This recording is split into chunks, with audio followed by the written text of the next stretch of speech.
Praise lord. మన ప్రభువైన యేసుక్రీస్తు నామములో అందరికీ శుభాభివందనాలు తెలియజేసుకుంటున్నా. ఈ దినం మనము దేవుని యొక్క వాగ్దానమును స్పష్టంగా చదువుకుందాం. అది సామెతల గ్రంథము 28వ అధ్యాయము 20వ లేఖనాన్ని మనం చూద్దాం. నమ్మకమైన వానికి దీవెనలు మెండుగా కలుగును. ఎస్, ప్రభువైన యేసుక్రీస్తు వారి ఈ దినంలో మాట్లాడుతున్నారు. ఎట్టి నమ్మకం ప్రభువులో ఉండాలి. ఎట్టి నమ్మకంతో దేవుణ్ణి ప్రేమించాలి.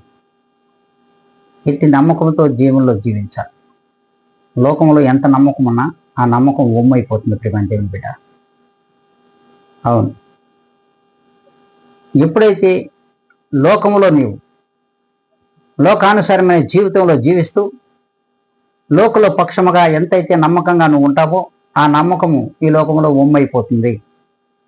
మరి ఈ దినమా దేవుడు మీతో మాట్లాడుతున్నాడు. దేవునిలో ఎంత నమ్మకంగా ఉంటే దేవునికి నువ్వు సొమ్మైపోతావు.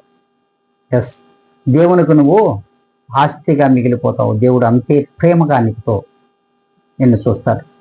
అంతేకాకుండా మెండైనటువంటి దీవెనలు నీకును నీ కుటుంబమునకు దేవుడు ఇస్తాడు.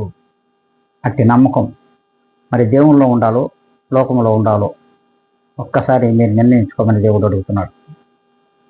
మరి ఈ విధంగానైనా సరే మనం దేవునిలో నమ్మకస్తులుగా జీవిస్తాము అనుకున్నట్లయితే, దేవుని వాగ్దానమునకు లోబడినట్లయితే అందరూ తల్ల వంచుకుందాం, ప్రార్థనలో ఏకీవిద్దాం. మహాపరిశుద్ధుడా, ప్రేమ నమ్మకము కలిగిన మా ప్రభువా, నీకు వందనములు తండ్రి. మీలో మేము నమ్మకస్తులుగా జీవిస్తే మీకు సొమ్ముగా మీ అరిచేతిలో మేము మిగిలిపోతాం. లోకం వైపు లోకంలో నమ్మకస్తులుగా బ్రతికితే ఆ నమ్మకం మమ్మల్ని ఒమ్ము చేస్తుందని మీ వాక్యం సెలవిస్తూ ఉంది.